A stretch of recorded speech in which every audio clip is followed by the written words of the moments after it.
नमस्कार दोस्तों। स्वागत है आज के सेशन में। आज हम मध्य प्रदेश पुलिस कांस्टेबल के 30 लगातार और शानदार प्रश्न करेंगे। तो जैसा आपको पता है कि रोज मैं आपको 30 क्वेश्चंस कराता हूं, उनको पूरे ट्रिकी तरीके से और जो बेस्ट तरीका होता है वो आपको बताता हूं। हालांकि किसी कारण से मैं इंदौर में नहीं हूं, इस कारण मैं आपको ये एक रिकॉर्डेड सेशन दे रहा हूं, लेकिन आपको बिल्कुल ऐसा नहीं लगेगा कि ये लाइव ना होके रिकॉर्डेड है। शानदार तरीके से आप समझिए, फुल स्क्रीन करिए और मजे से इसमें आप पढ़ना शुरू करिए।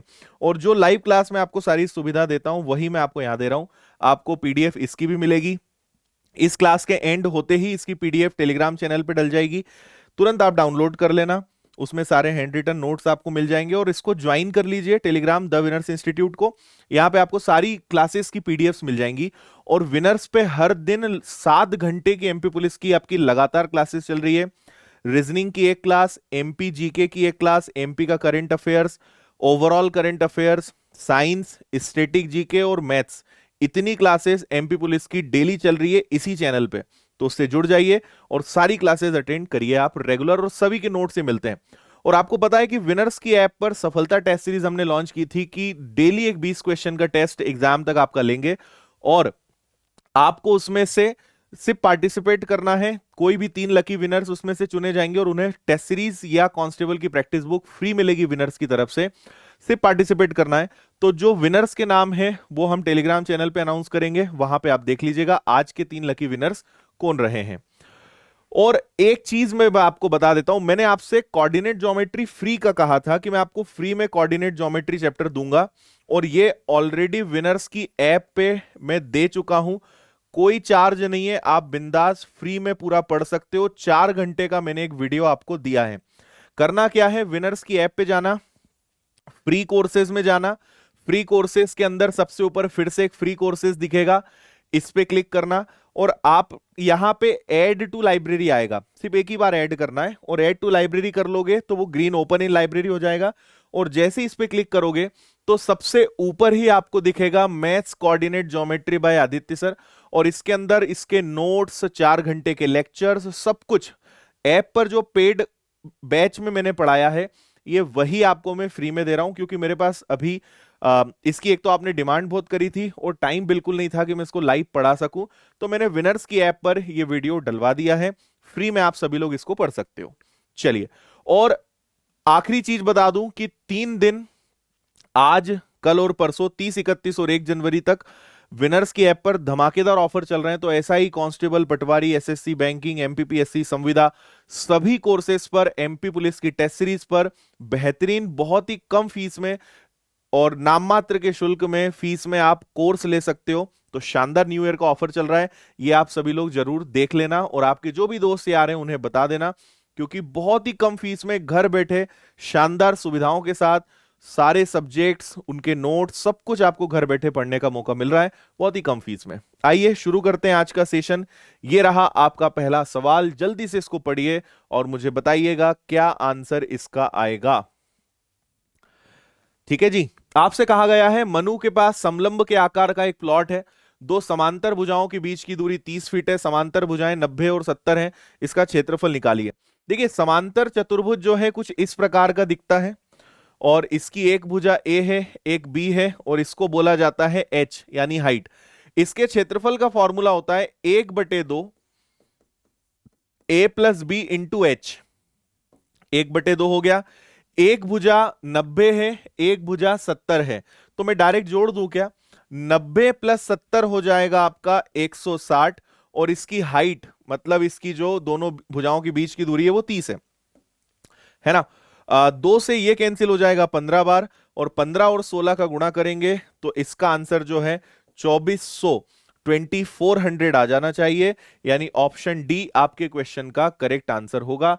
उम्मीद है समझ में आ गया होगा, सिंपल फॉर्मूला हमें लगाना था, है ना। और मुझे लगता है कि शायद जब आप रिकॉर्डेड या इसको देखोगे तो आपका टाइम बहुत बचेगा, क्योंकि मैं कोई कमेंट मेरे सामने है नहीं। हालांकि मैं इस सेशन को कहीं दूर बैठे लाइव देख रहा हूं, लेकिन ये एक रिकॉर्डेड सेशन है, लेकिन आपको लगेगा कि आप मेरे सामने ही बैठे हो। बस फुल स्क्रीन करके पढ़ना, बड़ा आनंद आएगा। मजे से सारे सवाल, पूरे 30 क्वेश्चंस करेंगे। संडे आपके लिए साइंस की मैराथन रखी गई है, Damini ma'am offline plus online science की मैराथन क्लास ले रही हैं।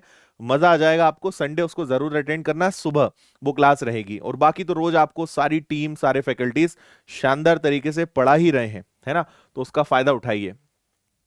एक आदमी एक कंप्यूटर 14,960 में बेचकर 10% लाभ प्राप्त करता है। इसे 15% लाभ पर बेचा होता तो कितने प्रतिशत का लाभ होता? देखो, 14,960 रुपए में बेचकर 10% का लाभ कमाया। हम जानते हैं हर चीज अपने आप में 100% होती है। अगर 10% का लाभ जुड़ गया तो वो 110 हो जाएगा, और अगर मैंने 100 का गुणा कर दिया तो मुझे उस वस्तु की वैल्यू पता चल जाएगी। लेकिन मुझे तो 15% लाभ पर बेचते तो क्या मिलता, तो सीधा यहां पे अगर मैं 15% रख दूंगा, देखो इसके प्रतिशत से इसका प्रतिशत कैंसिल हो जाएगा, इसलिए हमने दोनों के प्रतिशत को नहीं लिखा है, सीधा हमने यहां पे बस वैल्यू रखी है और अपना आंसर आ जाएगा। तो इसको हम सॉल्व करेंगे और देखेंगे क्या आंसर यहां आ सकता है। 0 से 0 कैंसिल कर देंगे, और 11 से कैंसिल करा एक बार, बचेगा 3 और 9, और इसके बाद 6 और फिर 15। 15 इंटू 6 90, 45 9 4 5, 15 और 5 20, 2,040 रुपए का प्रॉफिट होगा। आंसर ए आपका आंसर आ जाना चाहिए। उम्मीद है समझ में आ गया होगा आपको। एक बार फिर बता रहा हूं, हर चीज 100% होती है, और अगर 10% का प्रॉफिट जोड़ दिया जाए यानी वो 110% है। तो ये अगर 110% है तो सिर्फ 15% लाभ की वैल्यू क्या होगी, इसलिए हमने 15 से गुणा किया। ठीक है जी, ओके है। चलो, साइन 18 कॉस 72 का आंसर क्या आएगा? ये तो शायद आपको रट गया होगा, कैंसिल होके आंसर 1 आएगा। संडे को मैंने 4 घंटे की मैराथन ली थी, उसमें भी एक क्वेश्चन ऐसा आया था। अगर आप रेगुलर स्टूडेंट हैं, मुझसे रोज पढ़ रहे हो, तो अब ऐसे क्वेश्चंस को तो आप बिना पेन उठाए आंसर दे दोगे। या तो हम साइन को कॉस में कर दें या कॉस को साइन में कर दें, किसी भी एक में करेंगे। तो साइन 18 जो है ये कॉस 72 के बराबर होगा, और नीचे भी कॉस 72 आ जाएगा। कैंसिल होके आंसर कितना आ जाएगा? 1। चलिए, दो बेलनों के व्यास का अनुपात 2 और 3 है, उनकी ऊंचाइयों का अनुपात 5 और 3 है। आयतन का अनुपात बताइए। बेलन के आयतन का सूत्र होता है पाई आर स्क्वायर एच। क्योंकि दो बेलन है तो हम यहां पे 2 बार लिखेंगे, पाई से पाई कैंसिल कर देंगे, है ना। एक चीज हमेशा ध्यान रखना कि जो व्यास का अनुपात होता है वही त्रिज्या का अनुपात होता है। अगर व्यास का अनुपात 2 और 3 है तो उनकी त्रिज्या का अनुपात भी कितना होगा? 2 और 3 ही होगा। यह हमेशा ध्यान रखना, है ना। क्योंकि व्यास का आधा करोगे फर्क कुछ नहीं पड़ेगा, वही आपकी त्रिज्या रहेगी। तो याद रखो कि वो त्रिज्या का अनुपात होता है। तो एक की त्रिज्या 2 है, एक की त्रिज्या 3 है, एक की ऊंचाई 5 है, एक की ऊंचाई 3 है। 4 गुणा 5 इसका आयतन 20, 9 गुणा 3 इसका आयतन 27। आंसर आएगा 20:27। Option C is the right answer. Okay है, क्लियर है? ठीक है, कभी भी ऐसे आयतन वाले या अनुपात में वैल्यू दी रहे, कभी टेंशन नहीं लेना। जो अनुपात दिया है उसको रियल वैल्यू मानो, रखकर सॉल्व करो, कोई समस्या नहीं है, आराम से बिंदास उसको आप कर सकते हो। प्रश्न के उत्तर देने के लिए नीचे दिए गए ग्राफ का प्रयोग करें। इंजन का मूल्य गियर बॉक्स के मूल्य से कितने रुपए ज्यादा है, और आपको एक पाई चार्ट दिया हुआ है और इसमें आपको बताना है। तो मुझे एक बात बताइए, इन्होंने एक बात कही है, 2 व्हीलर है ना, एक गाड़ी है, उसका प्राइस कितना है? 40,000 है। इन्होंने कहा है कि गियर बॉक्स और आपका इंजन का अंतर बताना है, कितने रुपए ज्यादा है या कम है, यानी आपको अंतर बताना है। तो ये गियर बॉक्स हो गया और ये आपका इंजन हो गया। 22 और 8 में कितने परसेंट का अंतर होता है? तो 22 और 8 में, भाई 22 और 8 का अंतर ही, कितने रुपए ज्यादा है कम है, यानी अंतर ही तो देखना है। तो 22 में से 8 अगर आप माइनस कर देते हो तो 14 आ जाएगा क्या? सीधा आपका आंसर आ रहा है बड़ी आसानी से, 5600 रुपए का दोनों में अंतर है। अलग अलग मत निकालना, ऐसा नहीं करना कि पहले 22% निकालो फिर 8% निकालो। सीधा 22 में से 8 गया 14, डायरेक्ट 14% आंसर दीजिए, वही आपका एकदम परफेक्ट आंसर होगा। आइए, एक पंचायत में महिलाओं की प्रतिशतता 49 है, पुरुषों का 1/3 हिस्सा पढ़ लिख सकता है, निरक्षर पुरुष 3400 है, तो महिलाएं कितनी हैं? हमें एक बात पता है कि हर चीज 100% होती है। अगर महिलाएं 49% है तो आदमी 51% होंगे। इन 51% का एक तिहाई हिस्सा पढ़ा लिखा है ना, पढ़ लिख सकता है, तो अनपढ़ कितने हुए? अगर एक तिहाई पढ़ लिख सकते हैं मतलब दो तिहाई अनपढ़ हैं। 3 का भाग दिया 17, 17 दूनी 34, यानी 34% लोग निरक्षर हैं, अनपढ़ हैं, और जो एक्चुअल में 3400 हैं।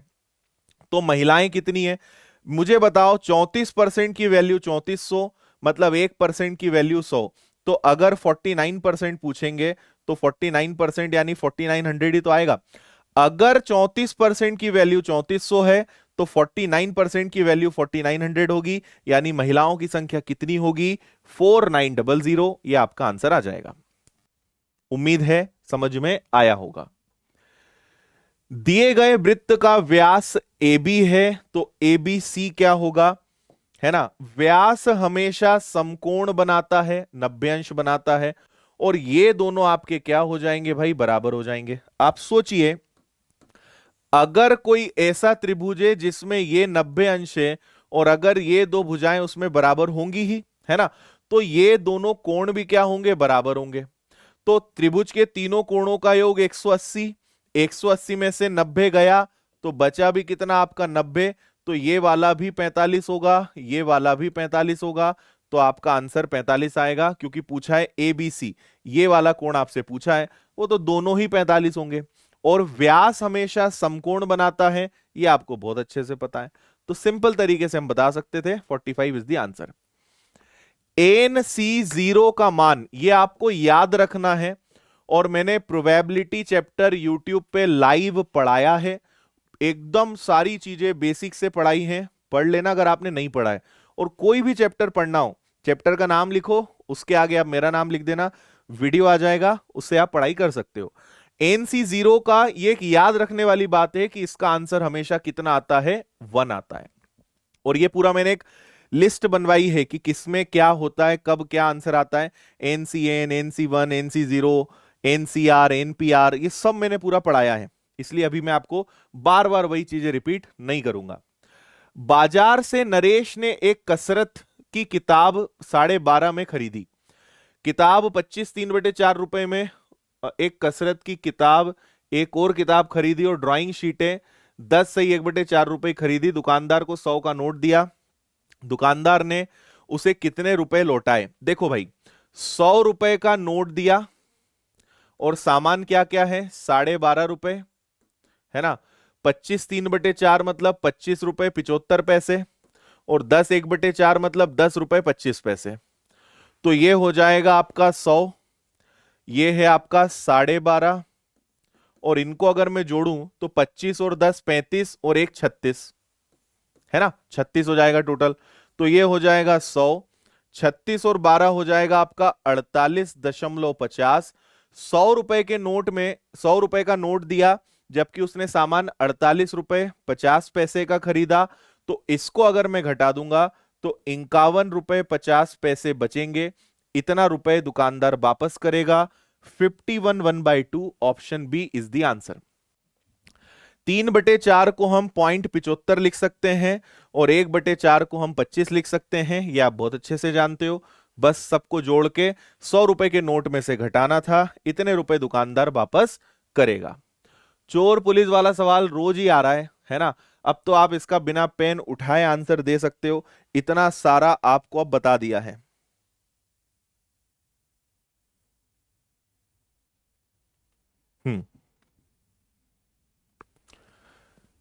एक चोर सुबह 10 बजे कार को चुराकर 60 की स्पीड से भागता है। चोरी के बारे में 11 बजे पता चला। कार मालिक 75 की गति से एक दूसरी कार से चोर को पकड़ने निकलता है।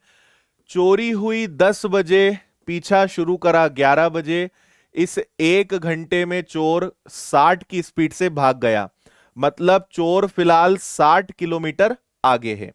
तो यहां पे हम सापेक्ष चाल वाला नियम लगाते हैं कि कितनी दूरी है और सापेक्ष चाल क्या है। भाई, चोर और पकड़ने वाले के बीच की दूरी और उनकी सापेक्ष चाल। सापेक्ष चाल का मतलब होता है कि जब दो चीजें, दो लोग, दो वस्तुएं एक साथ एक ही दिशा में जाएं, है ना, समान दिशा में चाल घटती है, विपरीत दिशा में हमेशा चाल जुड़ती है। तो चोर 1 घंटे आगे चल रहा है, मतलब वो 60 किलोमीटर आगे है, और समान दिशा में चाल घटती है, तो मालिक 75 से पीछा कर रहा है और चोर 60 से भाग रहा है, मतलब दोनों में अंतर 15 का है। 15 का अंतर है, इसका मतलब 4 घंटे बाद चोर पकड़ में आ जाएगा। किसके 4 घंटे बाद? जब मालिक ने पीछा शुरू किया होगा। तो मालिक ने पीछा शुरू किया 11 बजे, तो 11 बजे के 4 घंटे बाद यानी दोपहर के 3 बजे चोर पकड़ में आ जाएगा। यही आपका आंसर आएगा। हमेशा यह ध्यान रखना कि जो पीछा करने वाला शुरू होता है उसमें समय जोड़ना है, ना कि 10 बजे में। ये बहुत सारे बच्चे ये गलती करते हैं, ये हमेशा ध्यान रखना कि ऐसा नहीं करना है। ठीक है जी। ए और बी साथ में एक काम को 24 दिनों में पूरा कर सकते हैं, बी अकेले इसे 30 दिनों में पूरा कर सकता है। ए प्रतिदिन केवल आधे दिन के लिए काम करता है। ए और बी एक साथ काम पूरा कितने दिनों में करेंगे? ए और बी मिलकर करेंगे तो 24 दिन, बी अकेला करेगा तो 30 दिन। एलसीएम आ जाएगा 120। 24 से भाग दिया, 24 से भाग देंगे तो 5 बार, 30 से भाग देंगे तो 4 बार।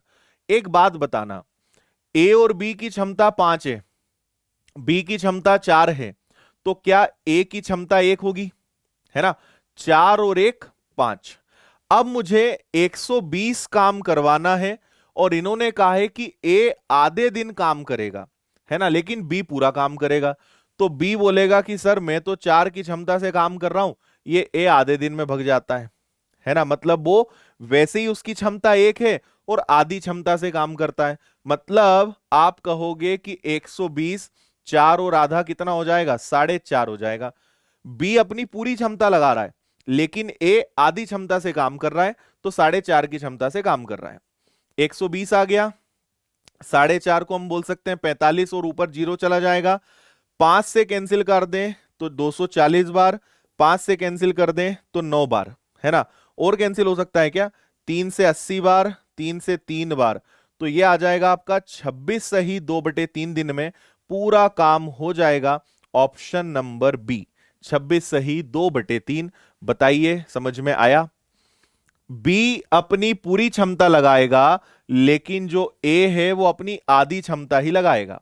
तो 26 सही 2/3 दिन में दोनों मिलकर काम करेंगे तो पूरा काम हो जाएगा। आइए आगे बढ़े। ट्रेन का सवाल।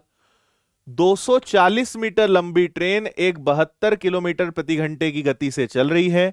यदि वह 1 मिनट में एक सुरंग को पार करती है तो सुरंग की लंबाई क्या होगी?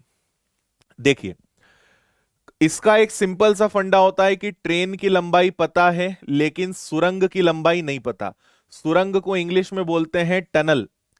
ट्रेन की चाल कितनी है? 72 किलोमीटर प्रति घंटे, और इसको मीटर पर सेकंड में बदलेंगे। बराबर में पार करने में लगा समय 1 मिनट, 1 मिनट का मतलब 60 सेकंड। होता क्या है, इसमें सिंपल सा फॉर्मूला लगता है, दूरी बटे चाल बराबर समय। और इस चैप्टर में याद रखना, दूरी का हमेशा मतलब होता है लंबाई। ट्रेन वाले चैप्टर में दूरी का मतलब क्या होता है? लंबाई। ट्रेन की लंबाई दी है, सुरंग की लंबाई नहीं पता। चाल ट्रेन की है, समय दोनों का दिया हुआ है। तो ये आ गया आपका 240 प्लस टनल। 18 चौक 72, 4 पंजे 20, 20 का 60 में गुणा करा 1200। 1200 में से 240 गया। सुरंग की लंबाई 960 मीटर है। ए वाला आपका आंसर है। एकदम आसान, समझ में आया, है ना। और ये मीटर पर सेकंड में बदलने के लिए हमेशा गुणा करते हैं, क्योंकि पूरे प्रश्नों की इकाइयां सेम होनी चाहिए। आइए अगला देखें। 812A8 में 2A53A को जोड़ा जाए तो 1088B ये प्राप्त होता है। तो आपसे पूछा है, बताइए ए के स्थान पर क्या आएगा, है ना।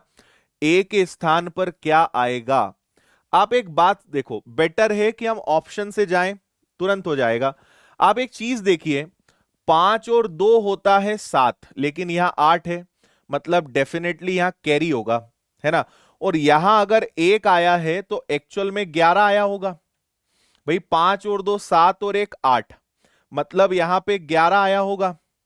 11 कब आएगा? जब a की जगह क्या आया होगा? 7 आया होगा, है ना। आप बोलोगे कैसे? क्योंकि 7 और 3 10। अब यहां पे अगर ये 8 है तो a 0 तो हो नहीं सकता, तो यहां क्या हुआ होगा कि यहां भी 7 होगा। 8 और 7 15 का 5 हासिल का 1, 7 3 10 और एक हासिल का 11, 5 2 7 और एक 8। आगे पिक्चर क्लियर है। ए की जगह अगर 7 रख देंगे तो काम बन जाएगा, है ना। 8 भाई, मुझे यहां पे पता है कि यहां मुझे 11 लाना है, लेकिन यहां पे अगर इधर से एक हासिल का भी तो आएगा, तो 7 3 10 और एक 11 का 1, मतलब 7 रखने से अपना प्रश्न संतुष्ट कर रहा है। 10%, 20%, 25% की उत्तरोत्तर छूट समतुल्य होगी किसके? 10% की फ्रैक्शन वैल्यू 1/10, 20% की 1/5, 25% की 1/4। छूट देने का मतलब 10 में से 1 गया 9, 5 में से 1 गया 4, 4 में से 1 गया 3। इतनी बात ओके। 4 से 4 गया तो ये हो गया 50, 9 तिया हो गया 27। कितने की कमी है जी? 23 की कमी हो गई। किस पर? 50 पर। मल्टीप्लाई बाय 100, 50 का दुगना 23 का दुगना, 46% का डिस्काउंट यहां गिवन है। सी आपका आंसर है। समतुल्य बट्टे का मतलब क्या होता है? देखो आप समझना, किसी चीज पे पहले 10% का डिस्काउंट दिया, फिर 20 का दिया, फिर 25 का दिया। अगर 3 अलग अलग डिस्काउंट ना देते हुए अगर मैं इकट्ठा डिस्काउंट देना चाहूं तो क्या होगा? ये हमने वो निकाला, है ना, कि अगर इन तीनों को एक बना दिया जाए तो ये तीनों अपने आप में 46% के बराबर है। या तो 3 बार ये डिस्काउंट दो या इकट्ठा एक 46% का डिस्काउंट दे दो, मतलब एक ही निकलेगा उसका। ठीक है। 10 में से 1 कम, 5 में से 1 कम, 4 में से 1, 4 से 4 गया 50 और 27, 23 की कमी आ गई। 50 पर इंटू 100, 46% का डिस्काउंट। हाँ जी, सरल कीजिए इसे। ठीक है। आप चाहें तो वीडियो को रोक भी सकते हो, क्योंकि ये लाइव नहीं है, तो आप वीडियो को रोक के कर भी सकते हो, फिर कंटिन्यू कर लो, है ना। ये वीडियो यूट्यूब पे अवेलेबल रहेगा, कोई समस्या नहीं आनी आपको। ठीक है। देखिए, हम यहां पे एक काम करते हैं, 4 दूनी 8 और 3, या एक काम करें पहले अंदर से शुरू करते हैं, इसको सॉल्व करते हैं पहले। तो 4 तिया 12, 12 और 2, ये आ रहा है आपका 14/3 माइनस 11/12। एलसीएम 12 लेंगे, 3 से 4 बार, 14 गुणा 4 56, और 12 से 12 गया तो 11, ये आ गया आपका 45/12, है ना। चाहो तो 45/12 को सॉल्व कर लो। 3 से कैंसिल हो जाएगा 15 बार, 3 से कैंसिल हो जाएगा 4 बार।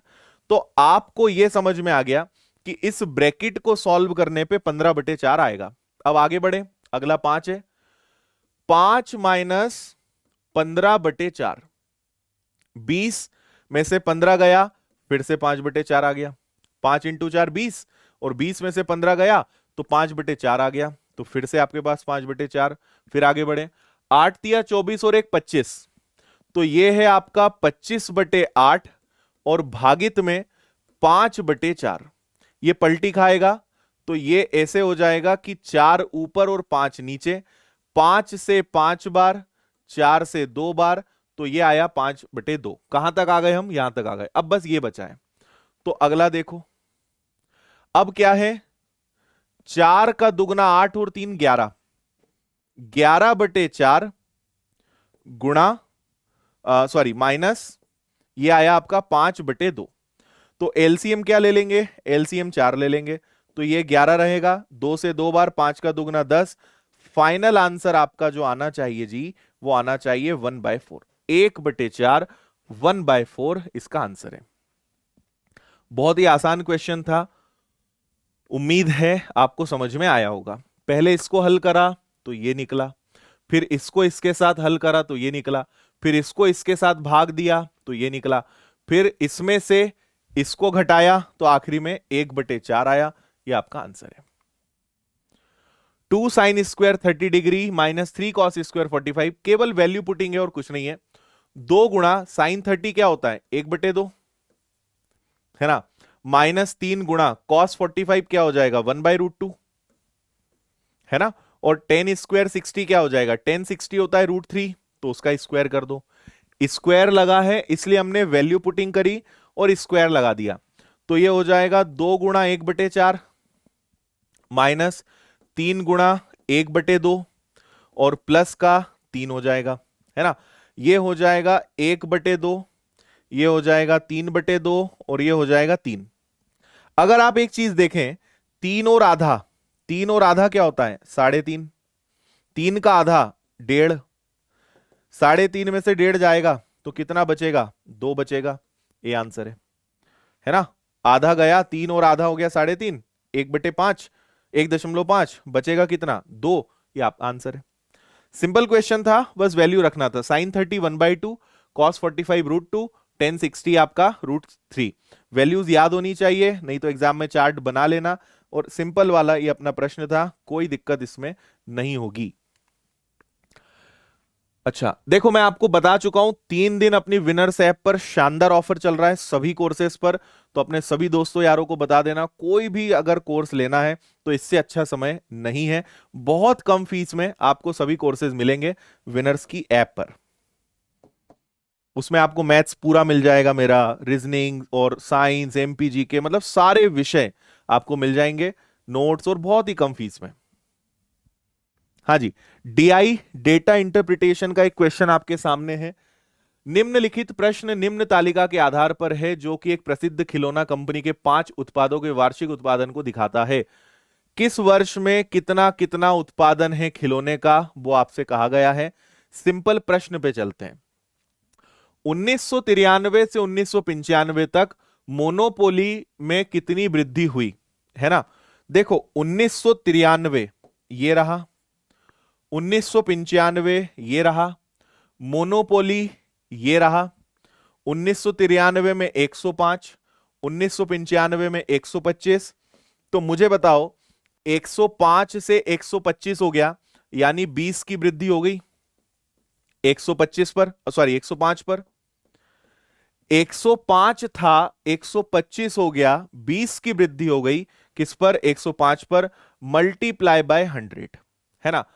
अब अगर यहां पे ऑप्शंस को देखा जाए, देखो थोड़ी देर के लिए सोचो कि अगर ये 100 होता तो आंसर 20 आता, लेकिन ये 105 है, यानी आंसर 20 से थोड़ा सा कम आएगा, थोड़ा सा कम आएगा, लेकिन 20 से कम कुछ है ही नहीं, तो हम 20 को ही आंसर लगाएंगे, अनुमानित यही आएगा। मतलब ये 19 दशमलव समथिंग समथिंग आएगा, तो लगभग तो वो 20% ही होगा ना, तो इसलिए आंसर कितना आएगा 20%। अनुमानित आ जाए तो ऐसा कर सकते हो। एक बल्लेबाज ने 120 रन बनाए, जिसमें से 9 चौके और 3 छक्के हैं, बाकी रन जो है उसने दौड़ कर लिए, तो कितने रन उसने, कितने प्रतिशत रन उसने दौड़कर बनाए, ये आपको बताना है। आराम से आसानी से बन जाएगा ऐसा मुझे लगता है। देखो टोटल 120 रन बनाए, है ना, 9 चौके मारे मतलब 36 रन, 3 छक्के मारे यानी 18 रन, तो टोटल हो गया 54। 54 इसमें से गया, 10 में से 4 गया, 11 में से 5 गया, है ना, 10 में से 4 गया और 11 में से 5 चला जाएगा, तो इतने रन उसने दौड़कर बनाए।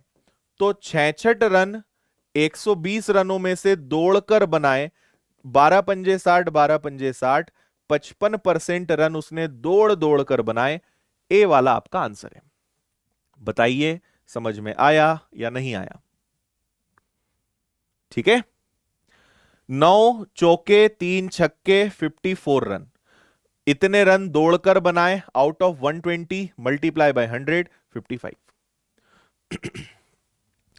सोने की पत्ती की मोटाई लगभग 0.0000125 सेंटीमीटर है, इसे आपको मीटर में कन्वर्ट करना है ना। तो आप एक बात बताना मुझे पहले तो 0.0001234 और 125 ये अभी सेंटीमीटर में है। अगर सेंटीमीटर को भी मीटर में बदलना है तो मुझे फिर से 100 का भाग देना पड़ेगा। 1 मीटर में 100 सेंटीमीटर, सेंटीमीटर को मीटर में बदलना है तो 100 का भाग देना पड़ेगा। 100 का अगर मैं भाग दूंगा तो इसका मतलब है 1/100। इसका मतलब पता है क्या है? नीचे 2 जीरो है तो ऊपर और 2 जीरो बढ़ेगी, तो 0 0 0 0, 2 जीरो और 125। अब ये किस में बदल गया? अब ये मीटर में बदल गया, है ना। अब ऑप्शन देखो, हमें दशमलव के बाद कितने अंक चाहिए? 1 2 3 4 5 6 7 8 9।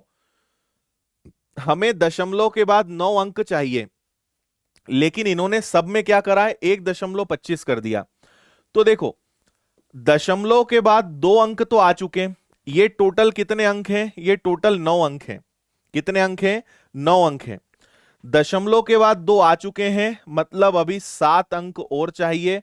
तो ये जिस ऑप्शन में होगा वो आंसर आ जाएगा 1.25 इंटू 10⁻⁻7, +7 नहीं, नीचे दशमलव को कन्वर्ट करोगे तो वो 0 हो जाएगा, है ना। तो दशमलव के बाद 2 अंक यहां है, तो बचे 7 अंक, 7 अंक और आ जाएंगे तो पूरे 9 अंक बन जाएंगे, आंसर आ जाएगा। तो आपका डी वाला इसका करेक्ट आंसर होगा। ठीक है। एक व्यक्ति अपने वेतन का 75% खर्च करता है, उसके वेतन में 20% की बढ़ोतरी हुई, उसने अपने खर्चों को 10% बढ़ा दिया, उसकी बचत में बढ़ोतरी की प्रतिशतता ज्ञात कीजिए। देखो, आप एक छोटा सा काम करना, हम जानते हैं आय यानी इनकम, इनकम में से अगर खर्च एक्सपेंडिचर माइनस करेंगे तो हमें क्या मिलेगा? हमें मिल जाएगा बचत यानी सेविंग्स। और ऐसे प्रश्नों में अगर कुछ मानकर करोगे तो बेस्ट रहेगा। मान लो कोई व्यक्ति 100 रुपए कमाता है, उसमें से 75 खर्चा करता है, तो बचाता कितना है? 25। 100 रुपए कमाता है, 75 खर्चा करता है, तो बचाता कितना है? 25, क्योंकि बोला है एक व्यक्ति अपने वेतन का कितना खर्चा करता है? 75% खर्चा करता है। अच्छी बात। उसके वेतन में 20% की बढ़ोतरी हुई, यानी अब वो 120 रुपए कमाने लगा। अब क्या करने लगा? वो 120 रुपए कमाने लगा, और उसने खर्चा भी 10% बढ़ा दिया। खर्चा 10% बढ़ा दिया, यानी 75 का 10% होता है 7.5 रुपए। 7.5 रुपए बढ़ा दिए, 75 प्लस 80 7.5, अब उसका खर्चा 82.5 हो गया। 120 में से 82.5 गया, यानी उसका अब जो बच रहा है वो 37.5 बच रहा है। पहले से 12.5 रुपए ज्यादा बच रहे हैं। पहले बचत 25 थी, अब इतना और बच रहा है, इंटू 100, 12.5 का दुगना 25, 25 का कैंसिल करेंगे, 50% उसकी बचत बढ़ गई। ये आंसर है भाई। पहले 25 रुपए बचाता था, अब 37.5 बचा रहा है, 12.5 रुपए का अंतर है, 25 पर मल्टीप्लाई बाय 100, 50% पैसा ज्यादा अब वो बचा रहा है। ये आपके क्वेश्चन का आंसर आएगा। आया, है ना। इनकम बढ़ गई 20%, तो 20 रुपए बढ़ गई। ये 10% बढ़ा, 10% होता है 7.5, तो इतना 120 में से 82.5 गया। आगे आप समझ गए। ए और बी के बीच की दूरी 752 किलोमीटर है। एक कार दोपहर 3 बजे से ए से शुरू होकर बी की तरफ जाती है, दूसरी कार 5 बजे बी से ए की तरफ जाती है, किस समय पर मिलेंगी? देखो, एक पॉइंट हो गया ए, एक पॉइंट हो गया बी, और इनके बीच का अंतर कितना है? 752 किलोमीटर, है ना। एक कार 3 बजे निकलती है, ये निकलती है यहां से कितने बजे? 3 बजे, और किस रफ्तार से जाती है? 72 की स्पीड से जाती है ना। दूसरी कार कब निकलती है? दूसरी कार 5 बजे निकलती है, और किस रफ्तार से निकलती है? ये निकलती है 80 किलोमीटर प्रति घंटे से, है ना। अब देखो, यहां पे लगेगा सापेक्ष चाल, रिलेटिव स्पीड का फंडा यहां पे लगेगा, लेकिन सापेक्ष चाल तभी लगता है जब दोनों का समय समान हो, जब दोनों समान समय पर चल रही हो। एक 3 बजे चल रही है, एक 5 बजे चल रही है, तो ये तो गलत है। तो इस 3 बजे वाली कार को पहले 5 बजे तक बताओ कि मान लो यहां पहुंच गई, है ना। 1 घंटे में 72, तो 2 घंटे में कितना, 3 से 5 बज जाएगी 2 घंटे। 1 में 72 तो 2 में 144, है ना। तो अगर कुल दूरी 752 थी, उसमें से 144 चल गई, 12 में से 4 गया, 4 में से 4 गया, 7 में से 1 गया। अब इनके बीच की दूरी बची है 608। और अब ये भी 5 बजे पे आ गई है और अब 5 बज गई है, अब दोनों चलेंगी। और क्योंकि विपरीत दिशा है, एक इधर से आ रही है, एक इधर से आ रही है, विपरीत दिशा में चाल जुड़ती है। तो अब हम क्या करेंगे, 608 किलोमीटर इनके बीच की दूरी बची है, और एक 72 से आ रही है, एक 80 से आ रही है। तो 72 और 80, S1 प्लस S2, विपरीत दिशा में चाल जुड़ती है। 80 प्लस 72, 152। 152 का आंसर होगा 4 घंटे। 4 घंटे बाद ये मिल जाएंगी, लेकिन किसके 4 घंटे बाद, 5 बजे के। तो 5 बजे के 4 घंटे बाद, यानी 9 बजे इनकी मुलाकात हो जाएगी। सी आपके प्रश्न का आंसर आएगा। बताइए, ओके है, क्लियर है, समझे कि नहीं समझे, है ना। बस इसको 5 बजे पहुंचाना था और फिर देखना था कितनी दूरी बची, उस हिसाब से अपना आंसर। तो इतनी दूरी उनके बीच है, सापेक्ष चाल S1 प्लस S2 और बराबर में आपका टाइम। एक घन के विकर्ण की लंबाई ज्ञात कीजिए जिसका पृष्ठीय क्षेत्रफल 1800 वर्ग मीटर हो। देखो घन कैसा होता है, घन ऐसे ही होता है, क्या ऐसे ही बनाते थे ना स्कूल में अपन, है ना। घन के विकर्ण की लंबाई बताना है जिसका पृष्ठीय क्षेत्रफल, संपूर्ण पृष्ठ, घन का टोटल सरफेस एरिया संपूर्ण पृष्ठ होता है 1800। तो a का वर्ग बराबर 6 से भाग दिया 300, है ना। तो a बराबर, इसको मैं 100 गुणा 3 वर्गमूल लिख लूं, है ना। 100 किसका वर्ग होता है, 10 का, और √3 अंदर रह जाएगा। तो इस घन की एक एक भुजा की लंबाई कितनी है, प्रत्येक भुजा की लंबाई कितनी है, 10√3। और आपसे बोला इसका विकर्ण बताओ, तो विकर्ण का फॉर्मूला क्या होता है, डायगोनल का फॉर्मूला क्या होता है, a√3। अगर a इतना है 10√3 और √3, 10 इंटू 3, आंसर 30, 30 मीटर, डी इसका आंसर है 30। आया समझ में। घन के विकर्ण का फॉर्मूला a√3, ए हो जाएगा ये √3, 30 आपका करेक्ट आंसर होगा। ओके है, क्लियर है। चलिए अगला, 7/4 माइनस 3 1/8 भागित 6 माइनस 11 4 11 12, इसका आंसर क्या होगा, है ना। तो आखिरी से ही शुरू करें, यहां से 11/4, 11/12, एलसीएम आएगा 12। 4 से कैंसिल 3 बार, 3 का 11 में गुणा करेंगे 33, और ये आ जाएगा 11। ये आ जाएगा आपका 22/12, 22/12 का आधा कर दें तो 11/6 भी बोल सकते हैं। तो ये पूरा आ गया 11/6। अब आगे बढ़े, 6 माइनस 11/6, 36, 36 में से आपका 11 गया, 36 में से आपका 11 गया, तो ये बचा आपका 25/6, ये भी ओके है।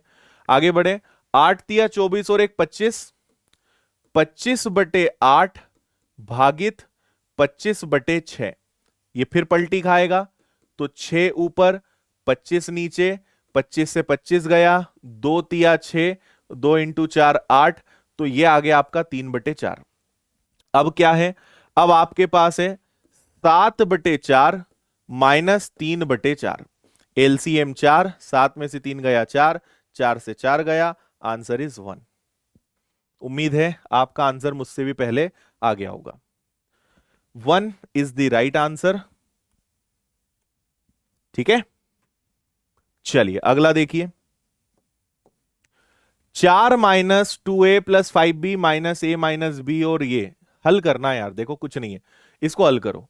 ये है 4 minus 2a plus 5b, minus minus का गुणा होगा तो माइनस का a और प्लस का b, इधर चले 5a माइनस, पहले अंदर चले, है ना, 3a, ये क्या हो जाएगा माइनस का 4a और माइनस का b, है ना, माइनस का 4a और माइनस का b। जब आपके पास, अच्छा एक सेकेंड, ये भी और ब्रैकेट में है, ठीक है ना। जब ये ओपन होगा तो फिर ठीक है, ये माइनस का 4a हो जाएगा, माइनस का b हो जाएगा, है ना। अब 4 में से a जाएगा तो ये बचेगा 5a, 4 में से 3 गया तो माइनस का a और माइनस का b, है ना। Minus minus 5a plus a plus b, यही आएगा क्या, है ना।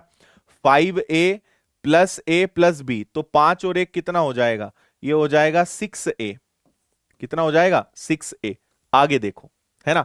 अब इसके आगे पहले से माइनस लगाए। अच्छा यहां और क्या हो सकता है, आपके पास एक 4 है, 2 और 1 माइनस का 3, 5 और 1 प्लस का 6, और ये माइनस है तो ये हो जाएगा माइनस का 6a और माइनस का b, माइनस का गुणा दोनों में होगा, है ना। ऐसे समझ लो। अब क्या कर सकते हैं, तो अब कर सकते हैं कि ये 4 रहने दो, 6 में से 3 गया, 6 और 3 जुड़ेंगे ना, तो 6 और 3 हो जाएगा आपका 9a, और 6 में से b गया तो 5b। ये आपके पास बचना चाहिए, बताइए किसी ऑप्शन में है। 4 9a 5b, यानी a वाला आपका करेक्ट आंसर होगा। ठीक है, कुछ नहीं था, पहले हमने इसको सॉल्व किया, -4a -b, 4 में से 3 गया माइनस ए, माइनस माइनस प्लस, तो 5 और 1 6, और ये माइनस का b, माइनस का गुणा होगा -6 -b। ठीक है, 6 और 3 9, 6 में से b गया 5, ये आपका आंसर है। एबीसी एक काम को 20 30 और 60 दिनों में कर सकते हैं, फिर ए इस काम को कितने दिनों में पूरा कर सकता है यदि हर तीसरे दिन बी और सी उसकी सहायता करें। ओके, ए करेगा तो 20 दिन, बी करेगा तो 30 दिन, सी करेगा तो 60 दिन। एलसीएम आ जाएगा 60, 20 से भाग देंगे 3 बार, 30 से 2 बार, 60 से 1 बार। देखो बी और सी तीसरे दिन सहायता करते हैं, इसका मतलब क्या है, पहले दिन ए ने काम करा, दूसरे दिन भी ए ने काम करा, है ना, और तीसरे दिन तीनों ने काम करा। 3 2 5 और 1 6, यानी 3 दिनों में कितना काम होगा पता है, 12। 6 3 3, पहले दिन ए, दूसरे दिन ए, तीसरे दिन तीनों, यानी 3 दिन में कितना काम होगा, 12, है ना।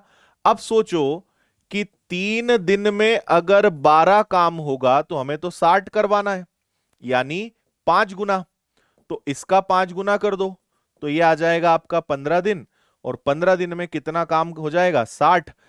ऐसे अगर काम चला तो 15 दिन में काम हो जाएगा, ठीक है ना। सिंपल, एकांतर क्रम वाला ही था। तीसरे दिन मतलब बी और सी मदद करते हैं, मतलब तीसरे दिन तीनों काम करते हैं, तीनों करेंगे तो 3 2 5 और 1 6, 3 दिन में 12, 15 दिन में 60। हाँ जी, 3 की power n under root is equal to 81 है, तो n की वैल्यू क्या होगी, वैसे बिना पेन उठाए बता सकते हो, 3 की घात 4 दूनी 8, है ना। देखो 3 की पावर n, 81 जो है अपने आप में 3 की पावर 4 होता है, 3 का गुणा अगर 4 बार करोगे तो 81 आएगा, और वर्गमूल हटा तो सामने वाली संख्या पे जाके वर्ग हो जाएगा, तो 3 की पावर n और 3 की पावर 8, n की वैल्यू क्या होनी चाहिए, n की वैल्यू 8 होनी चाहिए। हाँ जी, 11 संख्याओं का औसत 50 है, पहली 6 संख्याओं का औसत 49 है, अंतिम 6 संख्याओं का 52 है, तो छठवीं संख्या ज्ञात करें। कई तरीके इसके हो सकते हैं। 11 संख्याओं का औसत कितना है, 50 है, पहली 6 संख्या 49, आखिरी 6 संख्या 52, तो सबका क्या, इसकी मैंने ट्रिक बताई थी कि अगर ये दोनों सेम हो तो हम बोल सकते हैं 12 संख्याएं, और यहां 49 और 52, 49 और 52 का औसत आएगा 50.5, है ना। अगर दोनों संख्याएं सेम हो तो औसत जस्ट बीचों बीच वाली संख्या होती है ना। तो पूरी 12 संख्याओं का औसत कितना हो जाएगा, 49 और 52 को जोड़ के आधा करना, इतना ही आएगा, है ना। तो 12 संख्याओं का औसत कितना है, 50.5। तो आप देखिए यहां पे 0.5 की वृद्धि हुई 11 पर, मतलब 5.5 की वृद्धि, 5.5 इसमें जोड़ दीजिए, बीचों बीच की संख्या 56 है, ए आंसर इसका। इसका एक और तरीका हो सकता है, एक कम है, देखो औसत एक कम है तो 6 कम हो गया, ये 2 ज्यादा है तो 6 संख्याओं का 2 ज्यादा मतलब 12, ये 6 कम है, ये 12 ज्यादा है, 12 में 6 गया 6, 56 में 50 में 6 जोड़ सकते हैं, 56 आ जाएगा। और अगर कुछ भी समझना है तो रामबाण है, 6 गुणा 49 करो, 6 गुणा 52 करो, जोड़ो, 11 गुणा 50 घटा दो, 56 आ जाएगा। बेसिक जो स्कूल वाली मेथड है उससे कर सकते हो। यदि पुनरावृत्ति अनुमति नहीं है तब लीडर शब्द के अक्षरों का प्रयोग करके 6 अक्षर के कितने विभिन्न शब्द बनाए जा सकते हैं? लीडर, ठीक है, मुझे बताइए कितने लेटर्स हैं? 6 हैं। और नियम होता है अगर कुछ रिपीट हो रहा है तो उतने का भाग देते हैं। अगर 6 अक्षर हैं तो 6 का फैक्टोरियल, और कुछ रिपीट हो रहा है तो उतने का फैक्टोरियल। 6 का फैक्टोरियल यानी 720, 2 का फैक्टोरियल 2, आंसर आपका 360 आने से कोई भी नहीं रोक सकता। क्लियर है? फैक्टोरियल और ये सब तो पढ़ा ही है ना, प्रायिकता, क्रमचय, संचय। x का वर्ग बराबर 5/9 हो तो x क्या होगा? x का वर्ग बराबर 5/9 हो, अगर वर्ग हटाया तो वर्गमूल लगेगा, और जब भी वर्गमूल लगता है तो वो अपरिमेय संख्या होती है, इंग्लिश में इरेशनल नंबर बोलते हैं। अपरिमेय संख्या या इरेशनल नंबर, वर्गमूल लग गया, वर्गमूल वाली संख्याएं कौन सी होती हैं? अपरिमेय संख्याएं, अंश बटे हर परिमेय संख्याएं। अगला सवाल,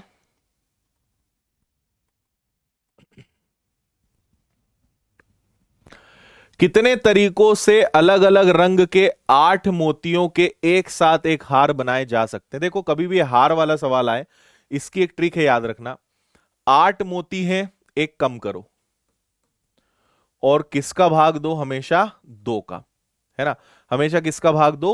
2 का। 8 मोती है तो एक कम। 7 का फैक्टोरियल होता है 5040, कैसे निकलता है? 7 गुणा 6 गुणा 5 4 3 2 1, इनका गुणा करोगे 5040 आएगा। भाग किसका दोगे? 2 का। 2 का भाग दोगे तो ये आ जाएगा आपका 25-20। इतने तरीके से हार बनाया जा सकता है, सी वाला आपका आंसर आएगा, ऑप्शन सी। उम्मीद है यहां तक सारी बातें आपको समझ में आ गई होंगी। तो आज की क्लास की पीडीएफ, बस 2 मिनट रुकिए, आपको कुछ जरूरी चीजें बता दूं, उसके बाद आपकी छुट्टी। अभी जस्ट आप पीडीएफ डाउनलोड कर लेना, क्लास के खत्म होते ही अपनी टेलीग्राम पे जाना, द विनर्स इंस्टीट्यूट, और यहां से ज्वाइन कर लेना। और अगर आप न्यू ईयर ऑफर का फायदा उठाना चाहते हैं या अपने घर परिवार में छोटे भाई बहन दोस्त, तो आप उन्हें बता सकते हो, बहुत ही नाम मात्र की फीस में जो है आपको सारे कोर्सेज मिल रहे हैं, बैंकिंग, सीजीएल, एमपीपीएससी, संविदा, constable, patwari, SI, railway, MP exam all in one, spoken, banking foundation, science, MTS, CHSL, MP police test series, मेरा मैथ्स का कंप्लीट बैच। तो बहुत ही नाम मात्र की फीस है और सारी सुविधाएं, ऑल सब्जेक्ट मटेरियल, सारी चीजें आपको मिलेंगी। तो इसकी जानकारी आप दे सकते हैं, 3 दिन का ऑफर है। विनर्स की ऐप पर जाना है, पेड कोर्सेज में आपको जाना है, और पेड कोर्सेज में आपको सारे कोर्सेज दिखेंगे, जो इच्छा हो उस पर क्लिक करके बाय नाउ पे जाके आप ले सकते हो। और एक बार फिर से बता दूं, कोऑर्डिनेट ज्योमेट्री अगर आपने नहीं पढ़ा है तो मैंने फ्री में दिया है ऐप में, फ्री कोर्सेज में जाना, फ्री कोर्सेज के अंदर फिर से एक बार फ्री कोर्सेज, यहां ऐड टू लाइब्रेरी लिखा आएगा, ऐड टू लाइब्रेरी बस एक ही बार करना रहता है, उस पे क्लिक करोगे तो ओपन आ जाएगा, ओपन पे क्लिक करना और आपको सबसे पहला ही लेक्चर मेरा कोऑर्डिनेट ज्योमेट्री दिख जाएगा, इसको पढ़ लेना। 4 लेक्चर, उसके नोट्स, प्रैक्टिस शीट, सब कुछ है, सब मिल जाएगा आपको, तो इसका फायदा आप जरूर ले लेना। बाकी मैंने अपनी इसी चैनल पे प्लेलिस्ट बना दी है मैथ्स की, अलग से सारे चैप्टर्स, उनकी marathon classes, previous years questions की एक पूरी फाइल बना दी है, इसको आप देख लेना, तो इससे सारे वीडियोस आपको मिल जाएंगे, ढूंढना नहीं पड़ेगा। और 2 संडे मैंने 3-3 घंटे की लगभग मैराथन क्लासेस ली हैं, एक बार मैंने 80 क्वेश्चन कराए थे, एक बार 95, वो मैराथन क्लासेस देख लीजिएगा, वो भी आपको बहुत काम देगी। और अभी अभी हमने एक एमपीपीएससी की अलग से चैनल लॉन्च करी है, आप में से कोई भी अगर एमपीपीएससी की तैयारी करता है या किसी को आप करवाना चाहते हो तो इस पे लेक्चर्स, शेड्यूल, सिलेबस, सारी चीजें डिस्कस होने लगी हैं, इस पे आप ज्वाइन कर सकते हो। और बाकी सभी चैनल को सब्सक्राइब करके रखो, और मोटिवेशन चैनल पे जरूर नए नए वीडियोस देखा करो, बहुत काम आएंगे, आपको मोटिवेशन की बहुत ज्यादा जरूरत है अंतिम दिनों में। तो मुझे उम्मीद है कि सेशन आपको क्लियर होगा, अच्छा लग रहा होगा, काफी बेहतर आप महसूस कर रहे होंगे और आपको ऐसा नहीं लग रहा होगा कि काश लाइव होता तो और मजा आता। अच्छे से पूरे 30 क्वेश्चन हम सॉल्व कर रहे हैं, इवन अपना टाइम भी बच रहा है। तो एक बार फिर से आने वाले नए वर्ष के लिए आपको बहुत सारी हार्दिक हार्दिक अग्रिम रूप से शुभकामनाएं। नए साल पे तो हम फिर मिलेंगे ही, और किसी कारण से मैं इंदौर में नहीं हूं, लेकिन फिर भी आपकी पढ़ाई जो है जारी है। इन सेशंस को मैंने रिकॉर्ड करके सारी चीजें आपके लिए पहले ही प्रिपेयर कर दी है। तो लगे रहिए, खुश रहिए, मुस्कुराते रहिए, खूब मेहनत करिए, मोटिवेटेड रहिए, और इस बार वर्दी लेकर ही रहना है, बस ये चीज आपको ध्यान रखनी है। ठीक है, तो लेते हैं विदा, मिलते हैं कल वापस से। बहुत बहुत धन्यवाद। जय हिंद, वंदे मातरम। खुश रहिए, मुस्कुराते रहिए, मेहनत करते रहिए। Take care.